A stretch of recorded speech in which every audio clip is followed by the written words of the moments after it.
Welcome to the HCI family of podcasts. We're your source for personal, professional, and organizational growth and development.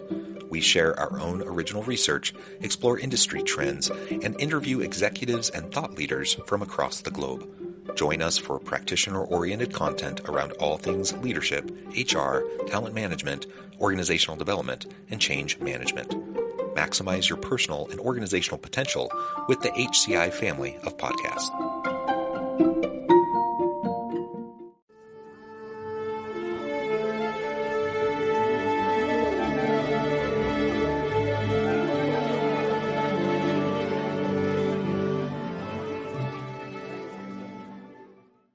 Shawn Newell, welcome to the conversation today. Thank you for having me. It is a pleasure to be with you. I'm John Westover. I'm joined by my co-host, Angela Schill, and today we're talking with Shawn about how to develop a greater understanding of one another. This is partly couched within kind of broader conversations around diversity, equity, inclusion, and belonging, generally speaking, but also within the state of Utah and some of the current dynamics that we're facing in the state. So I think this will be a really fun conversation. As we get started, I wanted to share Shawn's bio with everybody. Shawn Newell is the Vice President of Business Development at Industrial Supply Company. His motto is education is a path to success. Employed by the Industrial Supply Company for more than 20 years, Newell views his connection to customers as essential to understanding their needs. He received his Associate's of Science degree in Marketing Management from Salt Lake Community College, a Bachelor of Science degree in Sociology from the University of Utah, and a Master of Management degree from the University of Phoenix. He likes the intimacy of the small class sizes at Salt Lake Community College and credits some of his professors there with having a huge impact on his life. I could go on and on, Shawn. Lots of really great stuff in your background, but I'm going to pause there. Anything you would like to highlight or emphasize from your background or personal context before we dive on into the broader conversation? In actuality, I retired about 2 years ago after 37 years working for Industrial Supply, and decided to stay here in Utah, and we're doing some advocacy work and working to help our community become more cohesive and have better understanding of all community members here in the state. So that's been one of my big drivers since I've retired, and I spent a lot of time doing that type of work. Wonderful. Important work, and we're glad you're here doing it. Shawn, I have some additional things in your bio that I think just highlight not just the places you've worked, but the service that you have done and are doing. I wondered if you could talk a little bit more about those things. This one of the things I'm not real good at is talking about one of the big. Sorry. I serve on a number of boards. I'm still involved with in education. I'm serving currently as a trustee for Westminster University. I've served on the boards of the Utah Board of Higher Education, the Utah State Board of Education, and continue to do some work with a number of our institutions in different areas of expertise that they've asked me to consult on. I guess I could be a serial board member, serving on a number of nonprofit boards.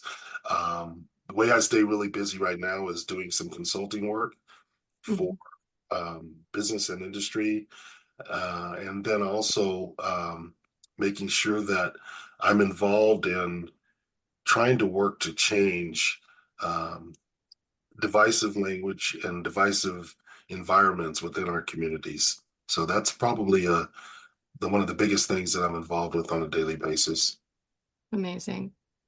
Can you, in that same vein of what's led you to what you're doing now, would you mind sharing some of your story with us and maybe giving us some context in terms of what got you started in what you're doing now and why you've stuck around and why you're so engaged in these boards and serving the community? Well, it goes back to when I was a really young child. Back in 1965, I grew up in Riverside, California, and the superintendent of schools back in 1965 decided that it was time for the Riverside school system to desegregate. And I was part of the third class of students to desegregate a predominantly white area of our school district. But one of the great ideas that our superintendent at that time had was to do some reverse desegregation, and decided that they would build a brand new elementary school, which was 2 blocks from my house, and that he would um, bring in white students into the Black and Hispanic neighborhood. And it sounded great on paper, but 2 days after he made that announcement, that brand new school was burnt to the ground. They never discovered who burnt the school, but they, needless to say, they did a pivot on that idea. And I was bused from the time I was in first grade all the way through high school to a predominantly white school, which was one of our most um, prominent and affluent schools in the city at the time. Wow. And there were a number of things that occurred there. As a young person, you don't realize how and why these things are happening to you. And as I got older, I found out that my parents were part of the problem. Not really the problem, but they were probably part of the reason that this happened. Them and a large number of community members from my community were really fighting for us as young people to be able to have a better education. So they won that fight and were able to create this busing program. And it was literally, I think maybe it's just over 1.5 miles or so to this school, but we were actually bused over a bridge called the Victoria Bridge. And there were Wow. about 3 busloads of us that went every single day.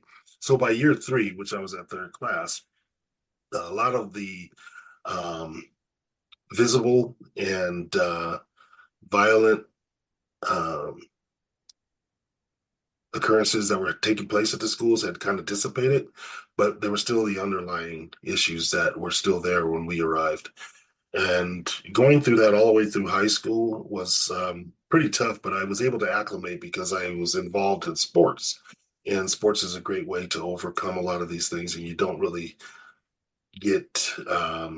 don't really dive into or impact it in a way that a lot of the students that aren't involved in extracurricular activities are, with some of the racial issues that we had going on at the time. But as I got older, I was able to see more things clearly. And for some reason, when I became a senior, I was a pretty good football player, and I was recruited all over the country. And I had this thing in my head that I only wanted to play one position. And there was only one school that offered me that opportunity. That was the University of Utah. And I had no idea where Utah was. I came on a recruiting trip, and of course, they show you all the bells and whistles and all the good stuff. Yeah. But I really didn't even know where it was or anything about Utah. My parents pulled me aside and said, "Do you know where Utah is and what Utah is?" And I said, "No, no, but I'm going because of this thing." And my dad said, "Well, I don't want to deter you from a decision, but you got to think about the environment you're going into." And I said, I can't be as bad as, where I've been this whole time. And he goes, "Oh, hold on a second. You may want to think twice about this." And I said, "No, I'm gonna do it. I'm gonna be bold, and I'm gonna make this move." And when I got to Utah, I looked around and I thought, "Oh no, here we go again." But my experiences in growing up allowed me that background and understanding how to acclimate to the environment here. So I had an advantage over number of my teammates. Even though we grew up in the same types of neighborhoods, I still had this other experience to be able to help me to navigate the education system, to navigate the social side of things.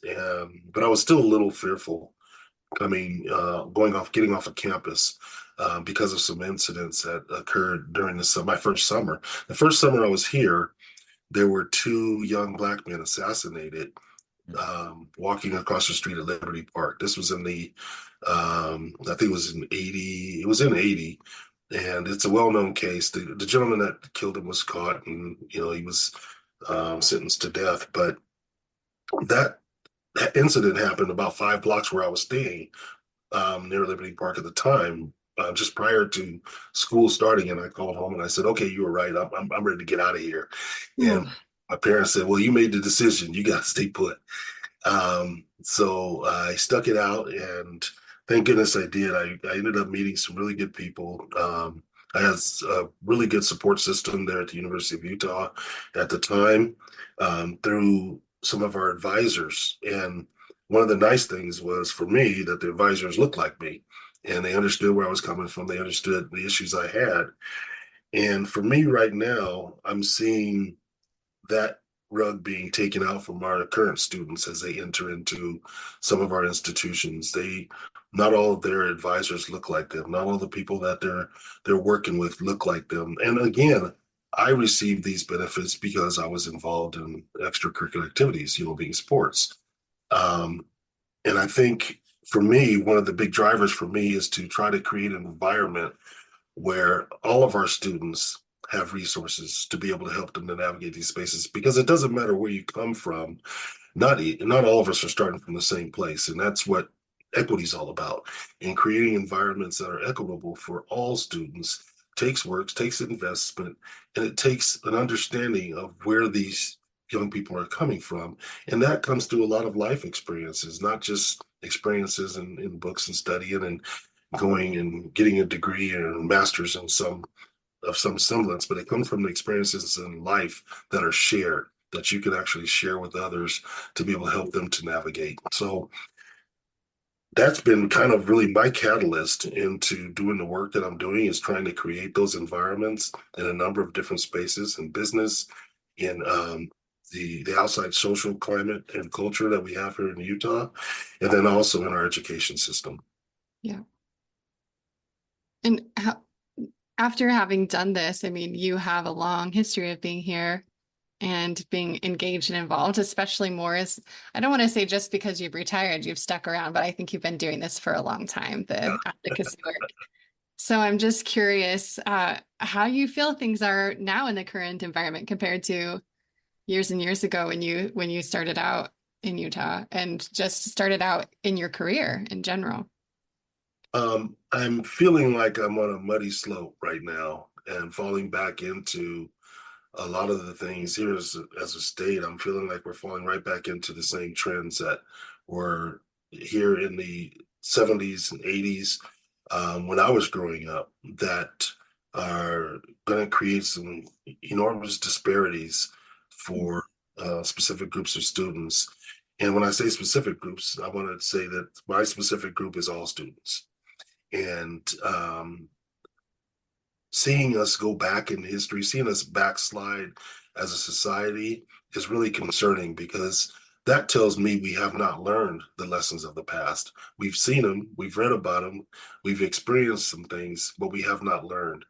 One of the toughest things for me in trying to navigate these spaces is looking at how just 2 years ago, no, just barely over 2 years ago, we did find a way as a country to come together, as a world, through a pandemic, which very few generations get to experience. Mm. But we instantly forgot about that. We folded ourselves right back into the same old mode of individuality and forgetting about our neighbors and not having the concerns for others that we had back then, when we knew we had to lift each other up.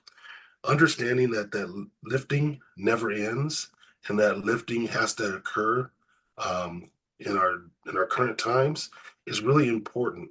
Not to me, but to a lot of people. And we have to find a way back to that path of understanding that we're all in this together. And I just don't. One of the things that keeps me driving to do this work is I just don't see that happening. And I don't know where we've lost it. I don't know what the magic potion is to be able to get people to understand that we are all connected. But until we get to that point, I don't think I'll ever be, exhausted in what I'm doing. I'm trying not to be exhausted, but there's times when you get really tired of doing the work and pushing forward. But it's that hope. I call it my Pollyanna hope in world, that one day we're going to understand that we are our brother and sisters keepers. We have to do the things that are required of us to create an environment, to create a world around each of us that is conducive to us growing and understanding that together we're so much stronger than we are apart. But there's a lot of forces right now that are pushing that to the point of breaking, to where we don't trust each other anymore. We don't have a care for each other that is deeply embedded in our DNA. And that's where we need to get to, is to where we can shift the way that we fully care about each other and think about each other as individual humans, to create a better environment in our education system, in our political system, in our everyday lives, our neighbors. I mean, it's astonishing to me to see that when we are young children, we're riding our bikes up and down the streets. We're playing at the schoolyards with a number of different neighbors. But when we get to be grown-ups and we own the homes that we're driving, we barely wave at each other. We barely acknowledge one another in our neighborhoods. And I think, where did we lose that? Because it could be the same person that you grew up with, that you just barely acknowledge on an everyday basis. We get caught up in the fluff of the world that is distracting us from the most important things, and that's one another. One of the things that I keep in my mind to keep me driving is that, I don't want to be on my deathbed saying, I wish I would have, should have, could have. And so many times people find themselves at the end of their life, and then they start to reflect on the things that they should have done, the things that they wish they had done. We only have so much time in each and every day, each and every one of us. How we spend that time is critical. That's our most valuable asset. And we have to find a way to use that time in a positive manner, and in a way that's not wasting the blessings that we have as individuals throughout the day and throughout our lives, to be able to make this world a better place for all of us, not just me, myself, and I, but each and every one of us. If I can comment on that, I love your Pollyanna-esque approach. We need more of that. It's hard because it can be so frustrating and overwhelming, given the current environment, to maintain that kind of optimism. But we need people with that optimism to help, push aside the darkness of the challenges that we're facing, if we have any hope of getting out of this. And I want to pick your brain about that. Given the divisiveness, the polarization that we see in the state of Utah, like we see many other parts of the country, and really many parts of the world, it's a real big problem, not unique to us. How do we start to ward off that divisiveness? How do, when things are so polarized and, politicized, things that 5-10 years ago I would have never thought would be a political lightning rod, that now I feel like it is, and it's like hard to even have conversations. How do we go about bridging the divide and getting past that divisiveness? I'm a true believer that the number one thing we need to do is alleviate the fear of one another. And we just, for some reason, seem to be afraid of each other, and we won't take the chance to overcome that fear by engagement. One of the things that I truly really work on, and sometimes people think I'm weird by doing this, but I invite people to coffee or lunch or soda, to sit down and have a conversation, even those I don't agree with. Because one of the things I've found, and I believe is really true, is if you break bread with somebody, it's really difficult to find hate anywhere in your heart towards that person. If we can multiply that through engagement and create some positive environments, I think we can see more shifts take place. But because of fear, we're not willing to do that. We're not willing to step into that space, because once we experience something positive with an individual or a group, and it's different than our where we were before we had that experience, we now become accountable. And accountability is a scary thing for most people, because you can play like you're not accountable to those around you in the spaces in which you exist, but you cannot fake your accountability to yourself. You cannot fool yourself into thinking you haven't changed through one of those experiences. And that becomes a burden on people to say, okay, I'm making some decisions that really aren't conducive to the way I've just learned about this group or this individual or this situation or this environment. And that accountability is very difficult for people to step into. If we can find the courage to step into these spaces where we're uncomfortable and we become accountable to the things that we're learning, I think we can start to see change taking place. But that's a scary place to go. And it's hard. It's not easy to find to look inside ourselves and to say, I'm willing to change and to be resilient against the noise that's coming in Mm. to keep us from making those changes. We have to have that interpersonal strength.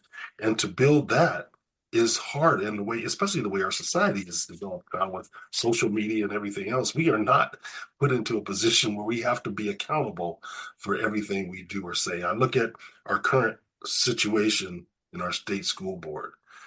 We are a state that is putting in policies against cyberbullying, against bullying in our schools, but yet we let a political figure, a figure that creates policy within our institutions of education, to be a bully, a cyber bully, and we are not making that person accountable. That type of thing can where it would become a burden on many, but it also becomes a weapon for others. And we have to get out of this in our society, weaponizing these symbolic opportunities to be able to subjugate groups of people or individuals. And until we have the courage to step up and be accountable, we're going to continue to see these things happening.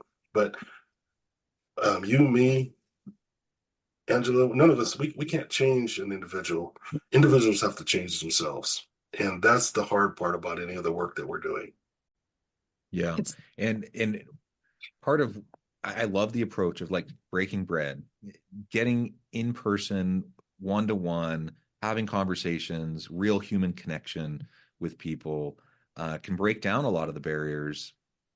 But that's hard to do. You have to have some bravery, I think, and courage to do that and be willing to try to do that.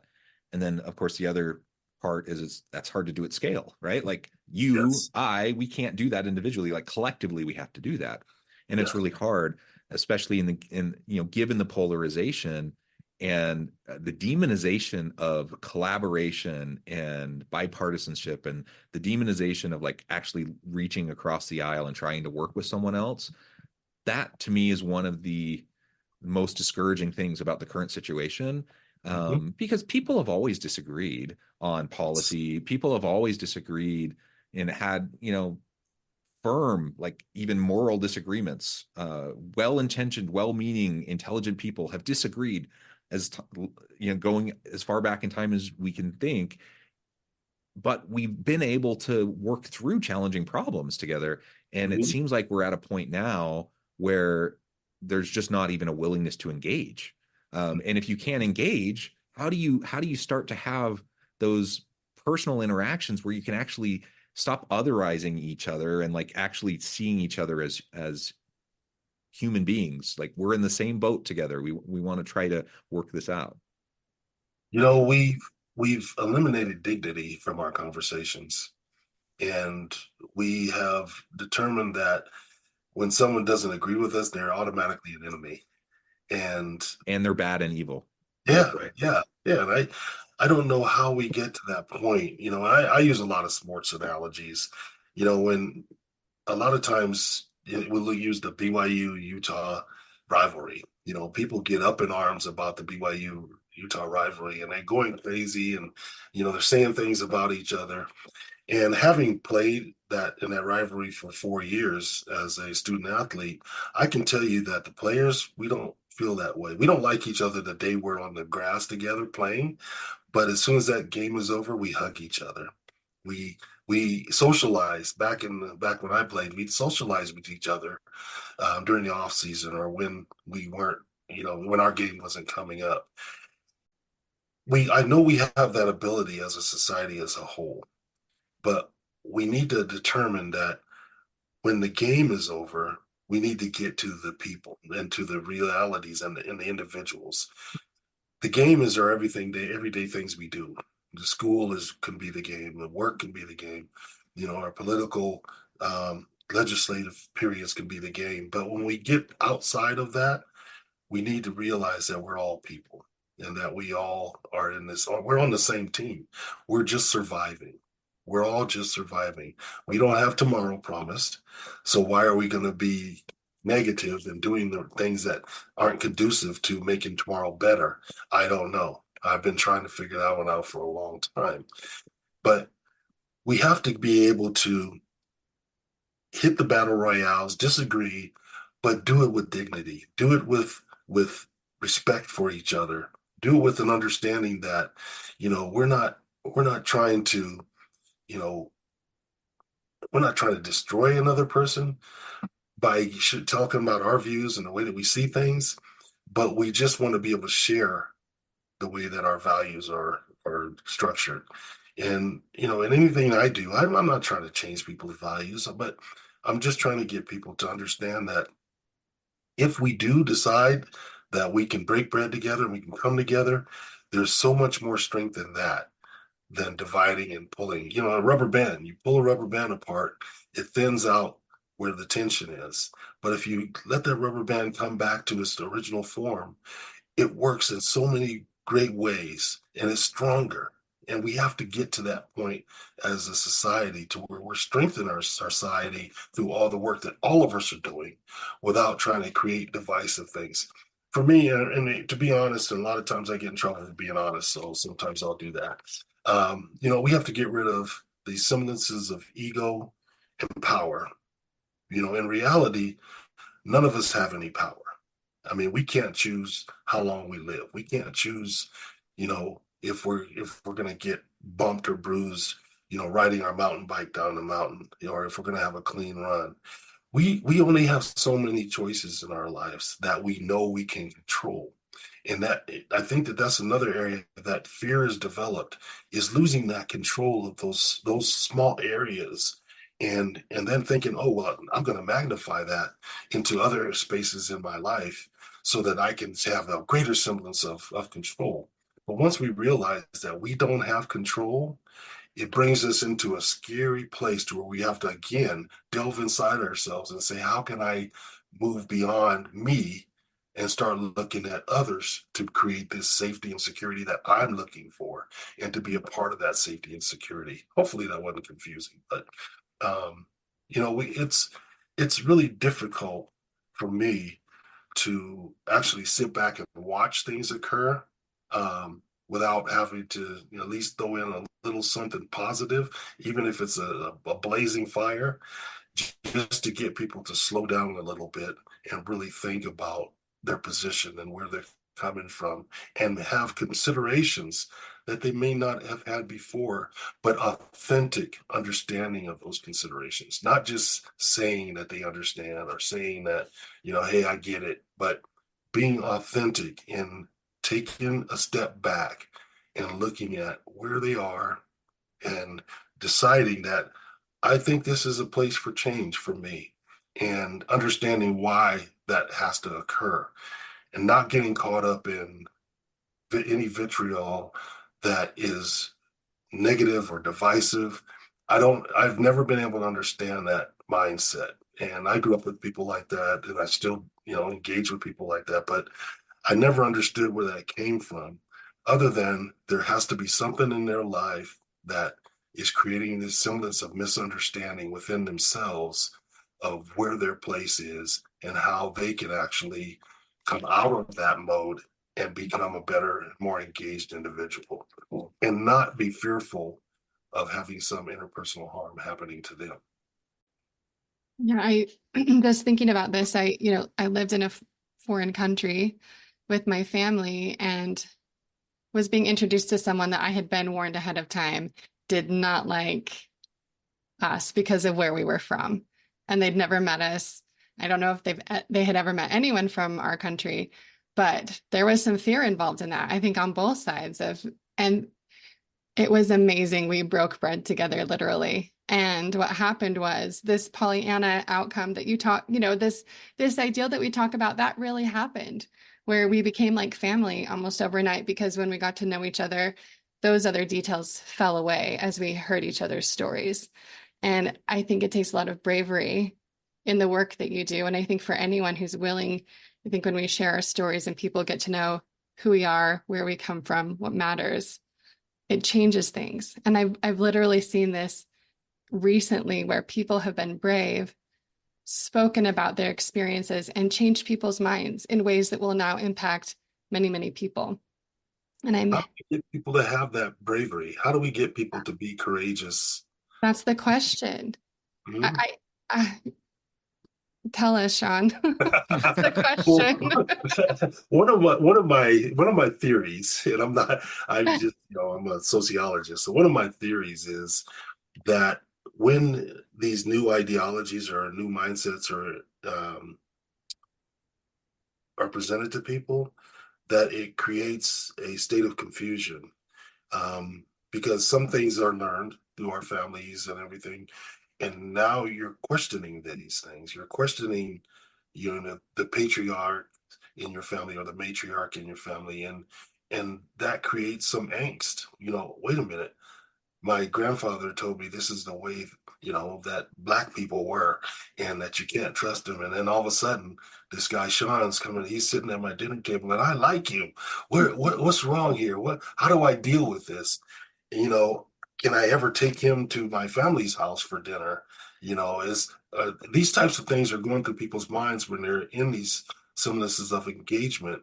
And again, it just comes down to that simple thing where you have to be brave and courageous and say, here's what I've learned, and then you hope that they become the messenger for their family and their children to be able to start to convey this understanding that we have to widen our lens.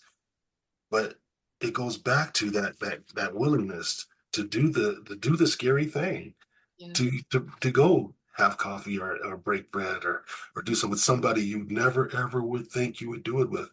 I never thought I'd be able to go to lunch with some of our governors on a one-on-one. And during that time when I'm having those lunches, I tell them, I said, as a kid growing up, this is totally foreign to me.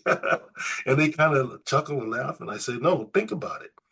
And they've taken that pause and gone, yeah, wow, I guess I could see where that in your life, that experience may not have ever happened. And I said, I don't take these things for granted. I don't take these opportunities for granted. And I said, I hope, I said to each and every one of them, I hope you don't take this for granted, getting a chance to get to know someone that you would have never, ever taken the time to get to know. And I do this on a regular basis. I'm a weird engagement person where people that I know on LinkedIn and people I know on Facebook, I've never met before. I've met them for lunch or coffee or a drink, and we've just opened up huge new horizons for each and every one of us. And I'm continuing that practice. I continue that practice to this day. But I don't see that type of courage, you know, actually all across the board for everyone.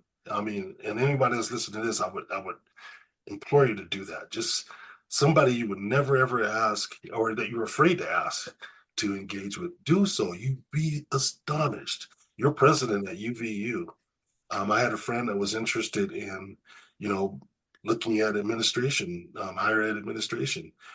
I called her up and the three of us had lunch. You just do things like that, and you're amazed at the way that people are willing to engage. Sometimes we think that people we hold up on a pedestal, are untouchable. They want engagement a lot of times, and even them, they don't know how to do it.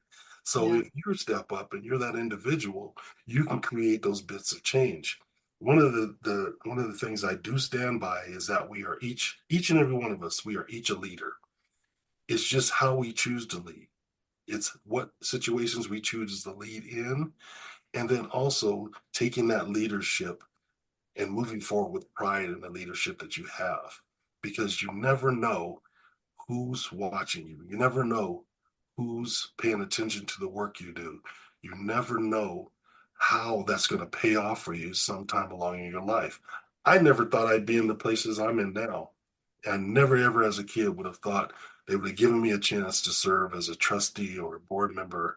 And I still to this day have to sometimes pinch myself to say, wow, how did I get here?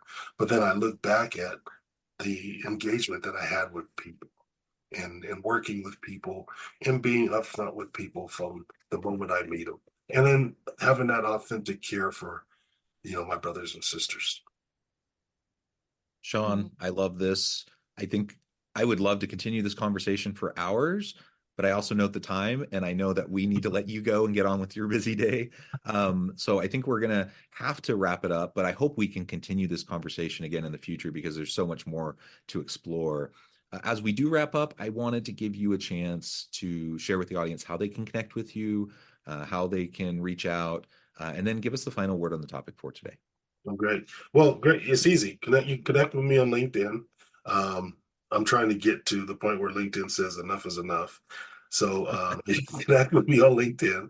And, on this subject, I just want to have people understand that, it's uncomfortable, sometimes scary, and they may take a little bit of work, but please work to engage those that you may never ever have thought that you had anything in common with, but you may have some semblance of curiosity about. You really will be amazed at how people can come together, even when you disagree, even when you don't care for that person, perceive that you don't care for that person. Step up and work to engage, and make it a continuous part of your life, and do that little bit of work, and the rewards are phenomenal when you work towards just being a good human and taking the time to have conversations like these, and being open, and then just conversations about your families, conversations about the things you like to do. We have so many things in common as human beings. I mean, not every single item is in common, but we can always find commonalities when we're in conversation, and that helps bring us together. Yeah, well said. Shawn, thank you so much. It's been a pleasure. Thank Thank you, you. Angela.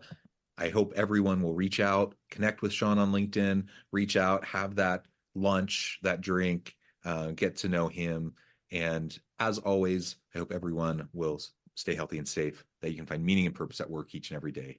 And I hope you all have a great week.